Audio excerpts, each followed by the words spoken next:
아침을 뉴스로 깨웁니다. YTN 라디오 김호성의 출발 새아침. 여러분 안녕하십니까. 출발 새아침 김호성입니다. 새천년을 연 2000년 초반에 북핵 위기로 북한에 대한 국제사회의 우려가 증폭되기 시작했습니다. 새천년 시작 전 어렵게 성사시킨 북미 제네바 합의가 2002년에 깨졌죠.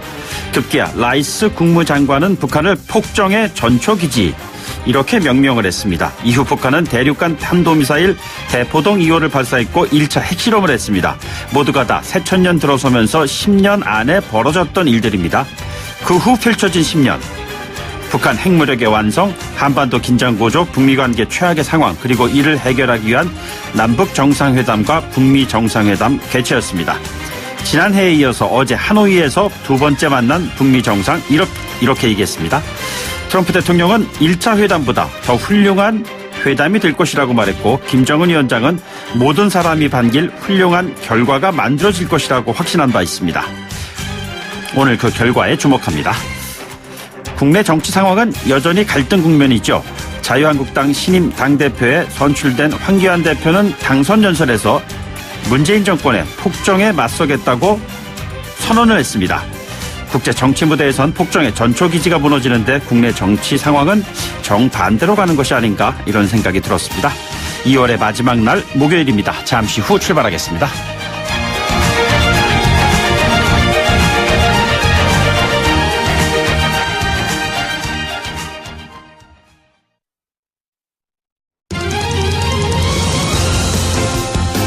가장 뜨거운 이슈 오늘의 헤드라인 출발 새아침 헤드라인 인터뷰.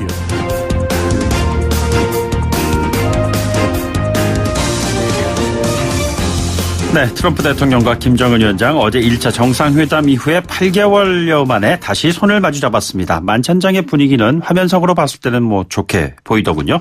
두 정상이 머물고 있는 베트남 분위기가 지금 어떨까요? 그제부터 출발 새아침에서 베트남 현지 분위기 생생하게 전해주고 계시는 분이시죠. 호치민시 기술대학교의 이인선 교수 전화로 연결하겠습니다. 교수님 안녕하십니까? 네, 안녕하세요. 베트남의 이인선입니다. 네, 오늘 베트남 날씨는 어떻습니까? 지금 하노이는 23도 약간 흐린 날씨고요. 어제 오후에는 오랜만에 해가 나와 덥다라고 얘기를 하더라고요. 네네. 아마 오늘은 따뜻한 날씨로 이어나갈 것으로 예상됩니다. 오랜만에 한국분들 오랜만에 해가 나왔다고 하는 건 계속 비가 내렸다는 말씀이신가요?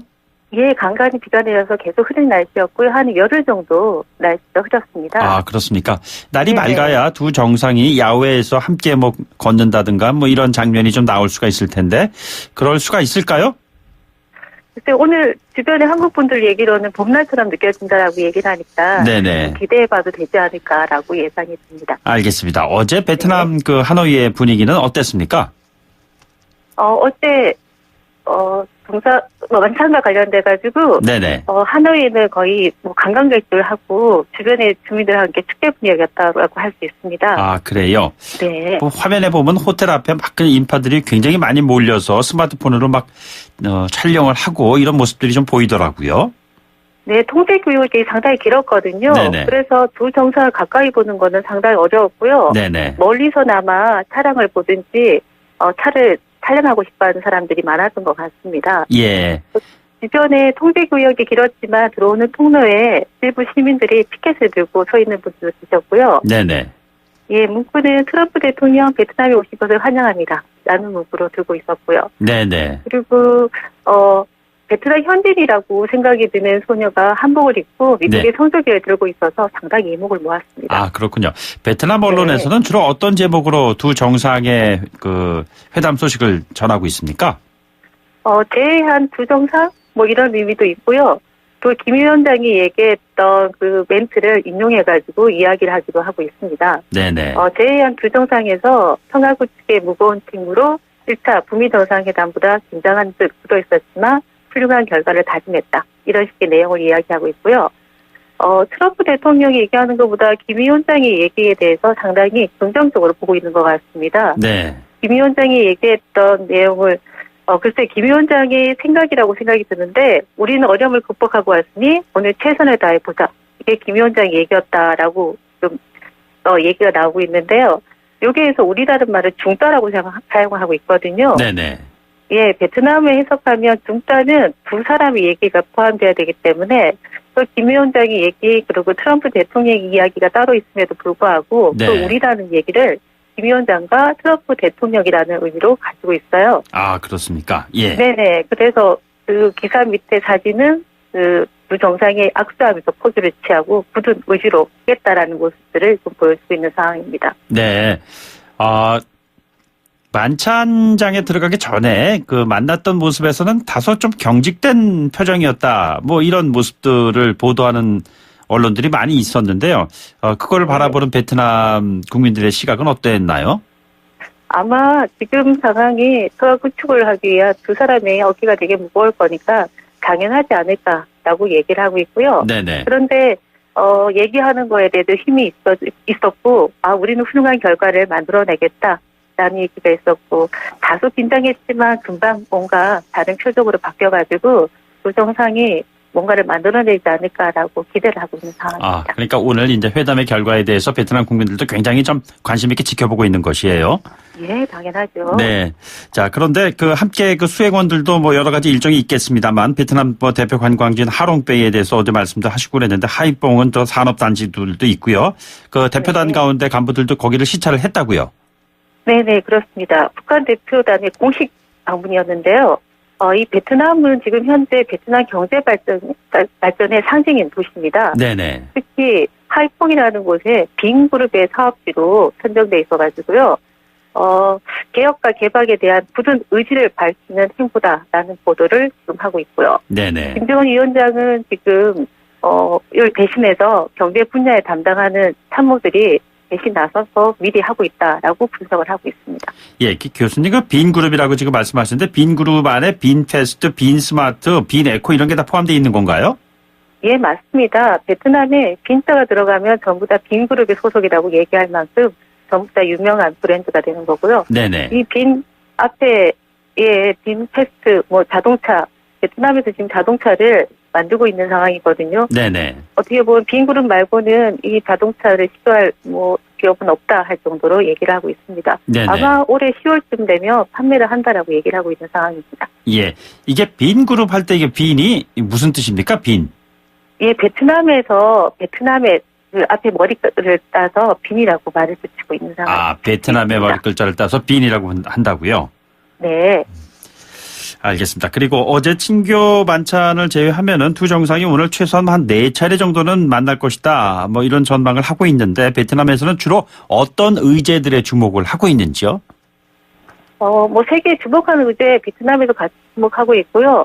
종전선언, 비핵화, 이 정도로 지금 얘기를 하고 있는데 특히 비핵화에 대해서 상당히 관심이 있습니다. 네네. 어쩌면 종전선언은 당연히 할 것이다라고 생각하고 있고요. 비핵화가 어떻게 갈 것인가라는 거에 대해서 심도 있게 보고 있는 상황입니다. 아마도 지금 네네. 종전선언이 나올 것이라는 것은 뭐 이미 거의 기정사실화되는 분위기인 모양이죠? 예, 그러니까 지금 의제를 종전선언은 당연한 거니까 이제 비핵화가 어떻게 갈 것인가라는 거에 대해서 지금 보고 있는 상황인데요. 네네. 종전선언 정도는 간단하게 좀 할 수 있는 의제라고 아마 생각하는 것 같습니다. 예. 그리고 이제 비핵화 관련돼서는 지난 1차 때 선언적인 의미 이후에 담길 로드맵이라든가 이런 것들에 대한 관심들이 높겠군요, 그럼. 예, 당연하죠. 지금 이번 협상에서 뭔가 회담에서 정확하게 로드맵 어떤 방향으로 갈지 이 정도 얘기하고 완전한 비핵화를 선언하는 건 좀 어렵지 않을까라고 지금 이야기하고 있습니다. 예. 베트남의 경우는 도이버의 정책으로 인해서 이제 미국과의 관계 정상화, 경제 성장 뭐 이런 경험을 가지고 있는데요. 북한과 미국 이 양쪽 입장을 어떻게 보면 베트남은 잘 이해하고 있을 것 같습니다. 이번에 회담의 성공 기준을 베트남식으로 판단했을 때 어떻게 세워놓고 있는지 이 내용도 좀 궁금하네요. 예. 지금 미국에서는 1차 북미 협상보다는 조금 더 진전된 로드맵을 완성하는 이 정도로 생각하고 종전선언을 하는 게 가장 핵심으로 좀 봐야 되지 않을까라고 생각하고 있습니다. 네네. 지금 트럼프 대통령은 완전한 비핵화 결정을 하겠다라는 뜻이 이런 언급을 좀 많이 해서요. 지금 베트남에서는 그게 과연 가능할까? 다음 북미 정상회담으로 넘기는 게 좋지 않을까라고 조심스러운 생각을 좀 얘기하고 있습니다. 예. 김 위원장 일정과 관련해서 베트남 내에서 특별하게 언급되는 이야기 없습니까?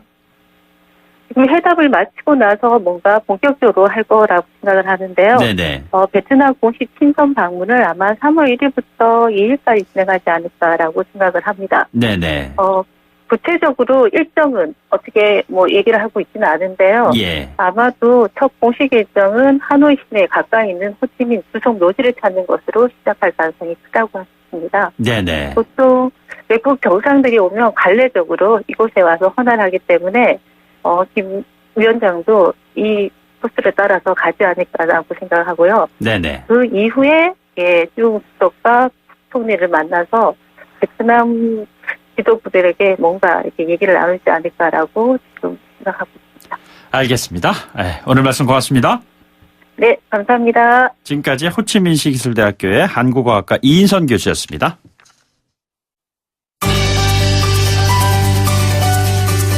출발 새 아침 한반도 평화기획 특집 인터뷰. 평화를 여는 아침.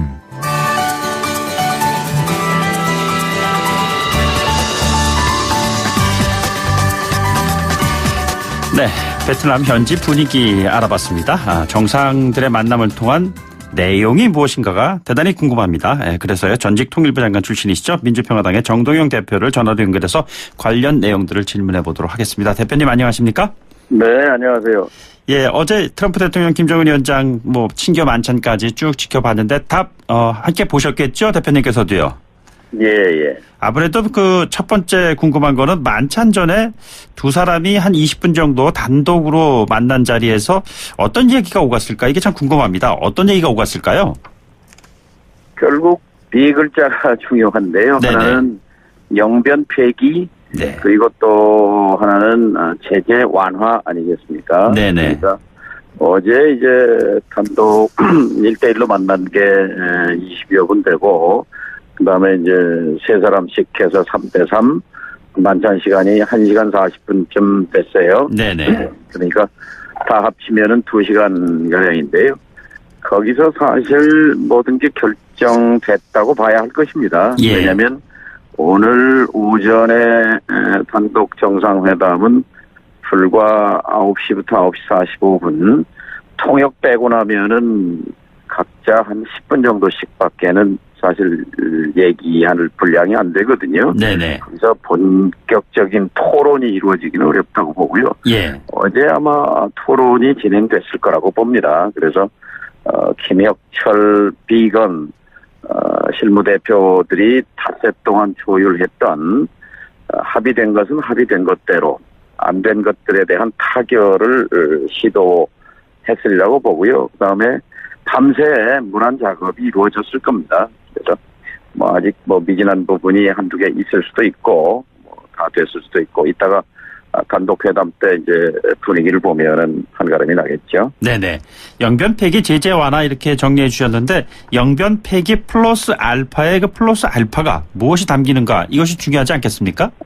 그러니까 이제 비핵화에다가만 초점을 맞추면 이게 공허한 얘기가 되는 것이 네네. 이게 제재 완화의 수준과 비핵화 일정표의 수준이 연결되어 있기 때문에 예. 과연 트럼프 대통령이 뭘 결단할 수 있을지 또 트럼프 대통령 혼자 지금 사실은 고립되어 있는 입장이거든요. 네네. 미국의 의회와 주류 사회로부터 압박을 받고 있기 때문에 그 제약된 환경입니다. 또 그럼에도 불구하고 김정은 위원장 나름대로 많이 고민을 했을 겁니다. 왜냐하면 트럼프 대통령을 도와야 하는 입장이거든요. 분명히 트럼프 대통령은 이제 협상을 성공으로 이끌려고 하는 것이고 예. 그러기 위해서는 미국의 부정적인 시각을 가지고 있는 의회와 여론을 설득할 수 있는 카드를 트럼프 손에 쥐어줘야 되는 측면이 있는 거죠. 네네. 그렇다면 플러스 알파에서 트럼프 대통령이 나름 그 미 의회를 상대로 체면 치레를 했다라고 얘기할 수 있을 정도의 플러스 알파의 요인은 무엇이고 또 북한 입장에서 봤을 때 미국으로부터 받을 카드는 또 어떤 것이 있을까? 이 두 가지 점에 대해서 좀 설명 지금 부탁드리겠습니다. 나와 있는 것들은 미국이 내놓을 수 있는 거로는 이제 종전 선언 또는 평화 선언 그리고 연락사무소 설치 그러니까 이제 적이 아니라는 거죠. 네네. 새로운 관계로 들어가기 위해서 연락사무소 설치는 그건 중대한 진전입니다. 네네. 또 이제 더 이상 적이 아니다고 하는 그런 의미에서 핵 공격, 핵 불공격 또는 불침략, 이제 서로 이제 과거의 적대 관계를 끝낸다 하는 그런 선언 또한 중대한 진전이 될 것이고요. 네네. 이것이 이제 한쪽에 있고 또 한 축에서 이제 북이 간절히 원하는 것은 경제 제재 완화 또는 해제란 말이죠. 네네. 이 부분이 사실은 좀 어려운 부분이고요. 그다음에 이제 북이 이미 이제 풍계리 동창리는 전문가 사찰, 전문가 참관하에 이제 폐기하겠다, 검증하겠다고 한 입장이고, 영변 핵폐기를 이제 상응 조치에 따라 이렇게 걸어놓은 거거든요. 네네. 그러니까 그 상응 조치에 따라서 IAEA 참관하에서 이거를 이제 영구 폐기하겠다고 한 것이기 때문에 그 수준이 결정되는 거죠. 영변은 네. 지금 거기 고농축 우라늄 시설도 있어요. 예. 10년 전에 스탠퍼드의 해커 박사에게도 보여주었는데요. 2000기의 원심 분리기를 포함한 고농축 우라늄 그 생산 시설도 있기 때문에 네네. 그것까지를 포함해서 300개가 넘는 핵 시설을 어떤 방식으로 이제 폐기하느냐 하는 부분과 또 우라늄 농축 시설은 거기 말고도 또 있거든요.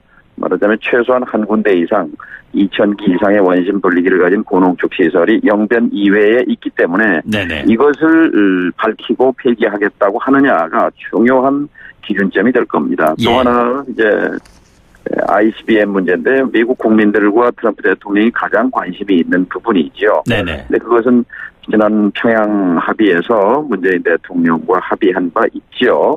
미국의 전문가들이 지켜보는 가운데 그건 뭐 엔진 시험장과 발사대를 폐기하겠다고 했는데 이제 기왕에 만들어 놓은 ICBM이 있지 않겠습니까? 네네. 그 ICBM을 어떻게 폐기할 것인지 그 부분이 또 하나의 기준점이 되겠죠. 그러니까 하나는 운반수단이고 네네. 하나는 핵시설과 물질이 되겠죠.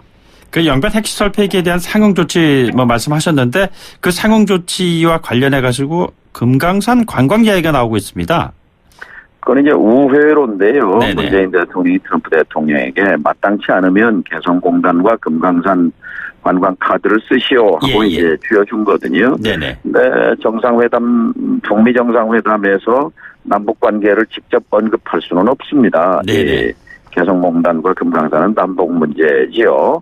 그래서 우회적으로 작년 9.19 평양 선언을 지지한다 하는 문구가 들어가게 되면 그것은 개성공단과 금강산 관광 재개에 대한 신호탄이 될 수 있는 것이지요. 예, 예. 그러니까 지금 UN 제재 결의가 무려 10차례나 중복 씌워져 있지만 네네. 그 UN 제재 그 조항에 보게 되면 사안별로 면제가 가능하다. 그리고 한반도의 평화와 긴장 완화를 위해서 필요한 사업의 경우는 제재 면제를 할 수 있도록 근거가 있거든요. 네네. 그러니까 오늘 정상회담 합의문에 작년 9.19 평양선언을 지지한다고 들어가게 되면 예. 그래서 아마 좋은 신호가 될 것 같습니다. 그러니까 지금 말씀하신 거 보면 개성공단이라든가 남북철도 특히 이제 남북 경협 부분 관련해서는 북미만 결단한다고 되는 것이 아니라 국제적인 제재 완화 협의가 있어야 되는데 이번에 종전선언이라든가 이런 내용이 담기면 쉽게 풀릴 수 있겠네요. 그렇죠. 사실 유엔 안보리에서 영국, 프랑스, 그다음에 이제 중국, 러시아는 뭐 특별히 지금 개성공단 제재에 대해서 개성공단 푸는 문제에 대해서 뭐 이렇게 중국, 러시아는 풀어주자는 입장이지요. 네네. 단계적 제재 완화로 가자는 거니까요. 그러니까 이번 정상회담 합의가 중요하죠. 자, 그리고 최근에 미국 방문하고 돌아오시지 않았습니까? 근데 예. 미 의회가 긍정적이지 않다, 상황이 어렵다 이렇게 말씀 지난번에 하셨어요. 그런데 이번 합의해서 돌아가서 민주당이 버티고 있는 하원을 설득해야 되는데 이게 쉬운 일일까요? 미국의 의회는 계속해서 말이 중요한 게 아니다. 예.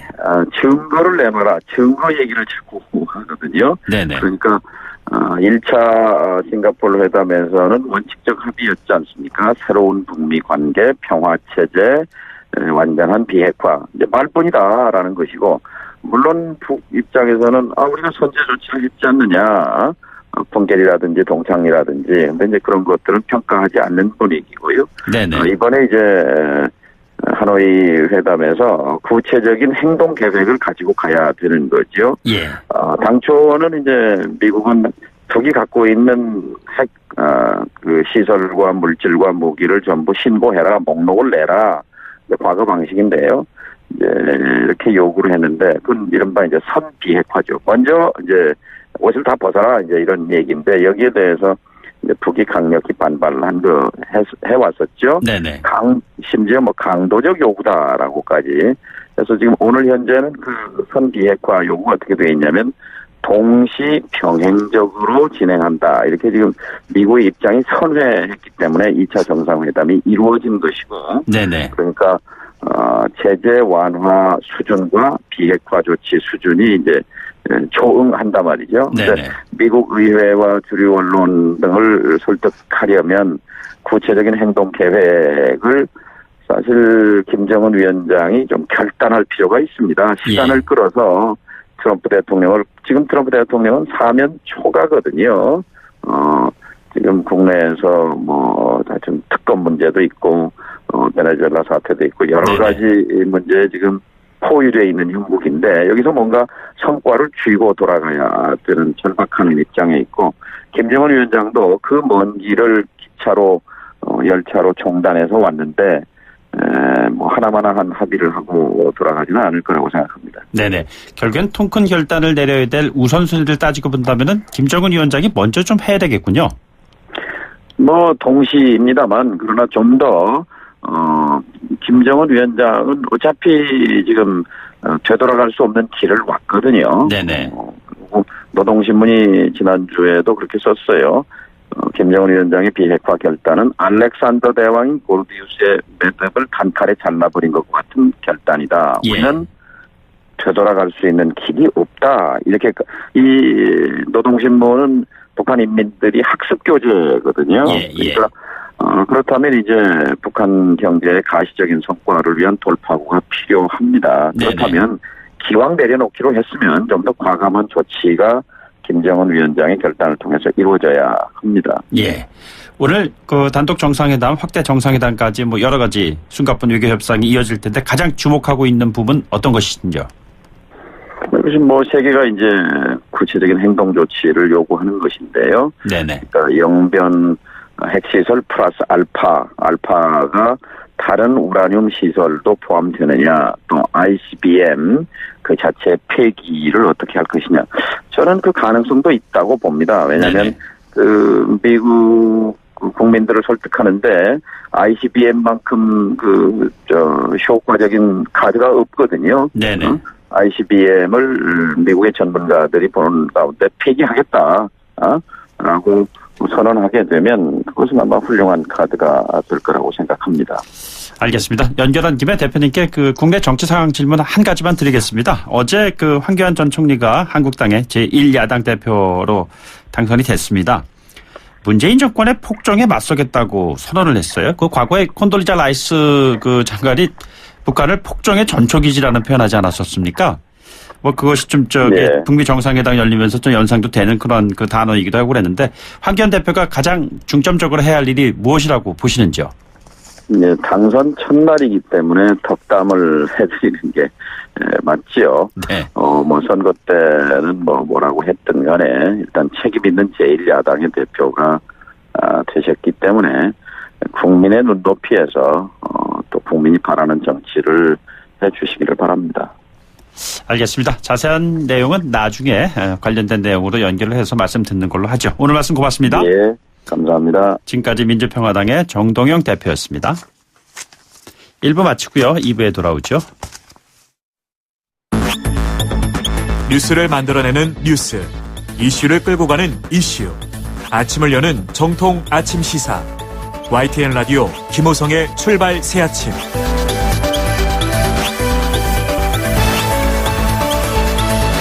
네, 출발새 아침 2부에서는요. 한반도 평화 이슈와 관련돼서 북미 정상회담과 연관된 내용을 평화네트워크의 정욱식 대표를 연결해서 자세하게 좀 짚어보는 시간 준비하고 있습니다. 잠시 뒤 돌아오죠.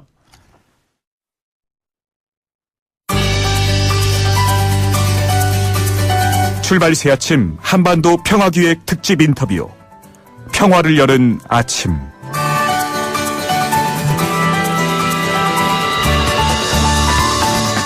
네, 출발 새 아침 3일째 정치인과 베트남 현지 각 분야 전문가 통해서 북미 2차 정상회담의 의제 그리고 하노이 선언 전망에 대해서 분석해 드리고 있습니다. 오늘은요. 한반도 군사 지형 그리고 평화 군축 이 같은 청사진과 관련해서 꼼꼼하게 정리해 주실 분을 저희들이 연결을 하겠습니다. 평화네트워크의 정욱식 대표입니다. 대표님 안녕하십니까? 네, 안녕하십니까? 예, 어제 그 2차 북미 정상회담의 만찬까지 쭉 지켜보셨겠죠? 네네, 그렇습니다. 네. 어떻습니까? 평화 군축 전문가 입장에서 봤을 때 총평을 내려주신다면요? 예, 일단 좀 그 느낌이 좋습니다. 네네. 그러니까 만찬하기 전에, 김정은 위원장이 방금 전에 트럼프 대통령하고 아주 흥미로운 얘기를 나눴다, 이렇게 얘기를 했고요. 예. 이거에 대해서, 트럼프 대통령도 진짜다. 아마도 당신들이 내일, 그러니까 오늘이 되겠죠. 네네. 오늘 나오게 될 합의문을 보려면 돈을 좀 내야 할 거다. 이렇게 이제, 농담으로 얘기를 했거든요. 네네. 그만큼 일반적인 예상을 좀 뛰어넘는 합의문을 도출할 자신감을, 그런 좀 표현을 좀 우회적으로 한 것으로 보이거든요. 네네. 그래서 일단 이번 2차 정상회담은, 일반적인 예상을 뛰어넘는 성공적인 결과가 나오지 않을까 이렇게 조심스럽게 좀 예상을 해봅니다. 예, 며칠 전에 대표께서 가상 하노이 선언문 이렇게 좀 쓰셨잖아요. 저도 읽어봤습니다만 거기에 네. 담길 내용들이 두 정상의 대화 테이블에서 오갔을까요? 글쎄요, 제가 추정컨대, 적지 않은 부분은, 대화 중간에 오갔을 거라고 예상을 해보고요. 네네. 가장 중요한 부분은, 그러니까 작년 싱가포르 2차 정상회담은 일종의 좀 책으로 비유하자면 총론을 쓰는 작업이었다고 한다면, 네네. 이번에 2차 정상회담은, 이제 각 챕터의 목차를 정하고, 일장, 그러니까 초기 이행 조치를 구체화하는 그런 어떤 부분들이 이제 2차 정상회담의 핵심적인 의제가 될 텐데요. 네네. 그래서 일반적으로 언론에서 얘기하는 스몰들 같은 경우에는, 일장에 해당하는, 그러니까 초기 행동 조치를 얼마만큼 구체적으로 담느냐가 중요한 부분이고, 네네. 목차를 잡는다고 하는 건 로드맵을 짜는 걸 의미하거든요. 그러니까 예. 이제, 예를 들면 비핵화와 관련해서 비핵화를 언제까지 어떤 방식으로 하겠다. 그리고 그와 관련된 미국 측의 핵심적인 상응 조치인 대북 제재, 평화협정 체결, 또 관계 정상화 이런 부분들을 언제까지 어떤 방식으로 하겠다. 이런 내용까지 담긴다라고 한다면 대성공이라고 할 수 있다고 볼 수 있을 것 같고요. 예, 예. 그런 어떤 부분, 어떤 중간 지점에서 절충이 좀 이루어지지 않을까 이렇게 예상을 해봅니다. 예를 들자면은 비핵화 관련해서 비욘드 영변, 비건 대표가 그런 얘기도 하고 그랬는데요. 이 얘기는 영변의 핵시설물에 대한 폐기라든가 이런 것들과 더해서 또 다른 문제까지도 이번에 선언에 담길 수 있다. 이런 기대를 갖게 하는 것이잖아요. 가능하겠습니까? 그러니까 영변의 핵시설이 중단이 되고 폐기가 된다고 하더라도 네네. 이게 완전한 의미의 핵동결은 또 아닐 수 있거든요. 네네. 왜냐하면 이제 두 가지 문제가 있는데요. 하나는 영변 이외에 우라늄 농축시설이 존재할 가능성이 있습니다. 예. 그러니까 미국 정보기관이나 미국 언론 또 미국 싱크탱크는 이 문제를 집요하게 좀 제기를 하고 있는 상황에 있거든요. 네네. 영변 이외에 우라늄 농축시설의 존재 문제. 또 하나의 문제는 뭐냐면 북한이 추가적으로 핵물질을 생산하지 않더라도 이미 갖고 있는 핵물질을 가지고 네네. 다른 핵무기 제조실에서 핵무기를 생산할 수 있는 능력이 존재한다고 가정할 수 있는 거거든요. 예. 그러면 이제 완벽한 핵동결, 그러니까 비건이 얘기한 비욘드 영변의 의미는 방금 전에 말씀드렸던 영변 이외의 우라늄 농축시설 문제를 어떻게 풀 것이냐, 그리고 핵무기 제조시설을 어떻게 할 것이냐, 이 부분이 이제 핵심적인 관건일 텐데 여기까지 합의에 도달하려면 미국이 좀 더 화끈한 상응 조치를 제시를 해야겠죠. 네네. 그죠. 북한에서 해야 될 조치이고요. 또 미국 같은 경우에 지금 방금 전에 말씀하신 이제 미국이 해야 될 조치라고 한다면은 예를 들자면은 연락사무소를 개설한다든가 제재를 완화하는 구체적인 어떤 사안들이 하나하나 조목조목 나와줘야 될 거 아니겠습니까? 어떤 것들을 예상할 수가 있을까요? 연락사무소 개소는 거의 확실시 되는 것 같고요. 네네. 왜냐하면 연락사무소 개소라고 하는 게 이제 미국한테도 굉장히 필요한 것이 트럼프 대통령이 굉장히 지금 그 북미 대화의 성과로 과시하고 있는 것이 미군 유해 송환이지 않습니까? 예. 근데 이것이 이제 좀 원활하게 이루어지기 위해선 북미 사이의 상식적인 소통 구조, 그리고 또 미국인들의 대북 그 여행 금지의 제한을 좀 완화하는 이런 조치들이 좀 뒤따라져야 유해 그 송환 작업이 원활해질 수 있기 때문에 그 내용들은 들어갈 거로 예상이 되고요. 네네. 그리고 이제 저는 그 종전선언, 명시적인 종전선언보다는 사실상의 종전선언, 혹은 이제 사실상의 불가침 선언 플러스 알파가 담길 거라고 보이는데요. 네네. 그래서 플러스 알파는 평화협정 협상 개시를 선언하는 그런 내용이 담길 가능성도 우리가 좀 그 타진해 볼 수 있을 것 같습니다. 예, 정의당의 관련해선 정의당의 김종대 의원이 그 비슷한 얘기를 하셨어요. 종전선언보다는 적대 관계 청산이 열쇠다. 지금 말씀하시는 게 그런 맥락이 있는 것이잖아요. 예, 그러니까 그건 이미 이제 싱가포르 국민 공동성명의 그 목표는 담겨 있는데요. 네네. 그러면 그걸 언제 어떤 방식으로 시작할 거냐 이런 얘기는 아직까지 없는 거 아니겠습니까? 예. 실질적으로 적대 관계에서 평화 관계로 전환한다고 하는 건 종전선언은 이제 과거 청산의 의미를 갖고 있습니다만 종전과 더불어서 평화 체제를 구축하기 위해서는 평화협정 협상 개시가 이루어져야 되는 거거든요. 네네. 그래서 이번 그 2차 북미 정상회담의 하이라이트, 그러니까 백미라고 할 수 있는 부분은 평화협정 협상 개시 선언이 들어갈 것이냐, 거기에 못 미칠 것이냐, 이 부분이 핵심적인 관건이 되겠죠. 네네. 자, 그러면은, 이렇게 됐을 경우에, 우리 남쪽과 또 연관된 남과 북의 군사 대치 과거에 비해서 뭐 전향적으로 많이 바뀌지 않았습니까? 비무장지대 도로도 뚫리고 군 관계자가 만나서 지피 검증도 서로 하고 뭐 이랬습니다. 자, 앞으로 우리 남북 관계에 대한 이 평화 체제에 관련된 변화도 크게, 다가오지 않겠습니까? 아마도 2차 북미 정상회담이 성공적으로 마무리가 된다면, 한 4월 경에 이제 김정은 위원장의 서울 답방이 예상이 되고요. 네네. 그러면 여기서도 이제 굉장히 중요한, 뭐 답방이라고 하는 상징적인 의미도 큽니다만, 1차, 2차 그 남북 정상회담을 뛰어넘는 어떤 굉장히 중요한 합의가 나올 텐데요. 말씀하셨던 이제 그 작년에 남북 관계 가장 큰 성과는 남북한 사이의 군사 분야에 합의를 이루고 그걸 이제 굉장히 빠른 속도로 또 철저하게 이행했다라고 하는 게 가장 큰 성과라고 할 수 있을 텐데요. 네네. 올해 굉장히 중요한 과제는 작년 4.27 판문점 선언에 담긴 단계적 군축을 구체적으로 어떻게 추진해 나갈 것이냐. 이 부분이 이제 굉장히 이제 그 평화 체제 구축과 또 비핵화를 추동하는 측면에서 볼 때 굉장히 중요한 과제이기 때문에 아마도 그 김정은 위원장의 서울 답방이 이루어지면 금강산과 개성공단 또 철도 도로 연결 이런 어떤 남북 경협 사업을 본격적으로 추진하는 것과 더불어서 단계적 군축을 어떻게 나갈 것이냐 이 네네. 부분이 핵심적인 의제가 될 것 같습니다. 예, 지금 그 대표께서 언급하신 4월에 김정은 위원장의 답방 문제, 어제 박지원 의원도 4월이나 5월쯤으로 예상한다 이렇게 얘기를 했는데 이제 김정은 위원장의 서울 답방은 거의 기정사실화 돼가는 것 같습니다. 제가 좀 예상해 보기에는 그 4월 20일이 북한이 작년에 그 노동당 전원회의를 열어서 새로운 전략 노선을 발표한 날이거든요. 네네. 그래서 이제 그 1년을 결산하기 위해선 그 전에 그 새로운 전략 노선이 구체적인 성과를 보이고 있다라고 하는 걸 좀 보여줄 필요가 있기 때문에 제가 좀 계상하기에는 4월 초중순이 되지 않을까, 4월 20일 이전이 되지 않을까 이런 생각이 들고요. 네네. 아마 그 이후에는 시진핑 주석의 그 평양 답방이 또 이루어질 거로 예상이 됩니다. 평양 답방까지. 이번에 그 귀환하는 그 길에 중국을 방문해서 시진핑 주석을 김정은 위원장이 만날까요? 이미 1월 달에 만난 상황이고, 네네. 그리고 이제 2차 북미 정상회담이 굉장히 중요한 상황에서 이루어지기 때문에 아마도 이제 그 평양으로 돌아가는 길에 시진핑 주석하고 한번 만나고 거기서 시진핑 그 주석의 평양 답방의 구체적인 일정에 좀 합의하지 않을까. 그때 또 좀 추정을 해볼 수 있을 것 같습니다. 예.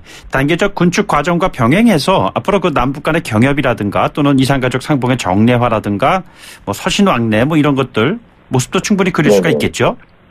그렇습니다. 그러니까 이산가족 상봉을 정례하기 위해서라도 금강산 관광을 재개하면서 거기에 이산가족 면회소가 있지 않습니까? 네네. 그런 이제 개보수를 통해서 안정적으로 그 남북 간 사이 이산가족 상봉, 그리고 또 미국으로서도 이것이 상당히 미국한테도 도움이 될 수 있는 부분이 미국 내에도 이산가족들이 있지 않습니까? 예. 그렇게 되면 이제 미국 내 일각에서도 북미 간의 이상가족 상봉도 계속 얘기들이 나오고 있기 때문에 네네. 그런 부분들을 실질적으로 이루기 위해서라도 금강수문강의 재개 문제에 대해서 이번에 트럼프 대통령과 김정일 위원장이 적어도 구두 상황은 합의를 이루어야 되는 상황인 것이죠. 예. 미국 내 이상가족 상봉 뭐 이런 언급은 사실 대표께서 가상 하노이 선언문에서 언급을 하신 내용들이잖아요. 예. 네네. 그런데 이 같은 조치들이 단계적으로 하나하나 이루어져 가고 있는 그런 과정에서 이번 북미 정상회담의 가장 핵심적인 내용을 예를 들자면 아까 정동영 의원께서는 4글자로 이제 표현을 해 주셨는데 말이죠. 종전 선언 뭐 이런 식으로 얘기를 하시고 제재 완화 영변 폐기 이런 식으로 얘기해 주셨는데 아주 간단 명료하게 좀 정리해 주신다면 어떻게 우리가 정리할 수가 있을까요? 예, 저는 평화협상 개시 선언이 종전 선언보다 더 가능성이 높다고 보여지고요. 네네. 그리고 아마도 북한은 그거에 대한 어떤 상응 조치로 예를 들면 2020년까지 그리고 예를 들면 제3국으로의 이제 단추를 포함한 어떤 굉장히 가장 확실하고 신속한 네네. 그런 핵무기와 핵물질 폐기 방안 이런 부분들도 담길 것으로 좀 예상을 하고 있습니다. 예. 알겠습니다. 오늘 아침 말씀 여기까지 듣죠. 고맙습니다. 예, 감사합니다. 지금까지 평화네트워크의 정욱식 대표였습니다. 네, 유튜브 보이는 라디오 댓글창을 통해서 청취자분께서 의견 주셨습니다. 북미 정상회담 특보 궁금할 때 들을 라디오 방송은 YTN밖에 없더군요. 감사합니다. 저희는 뉴스 듣고 3부에 돌아오겠습니다.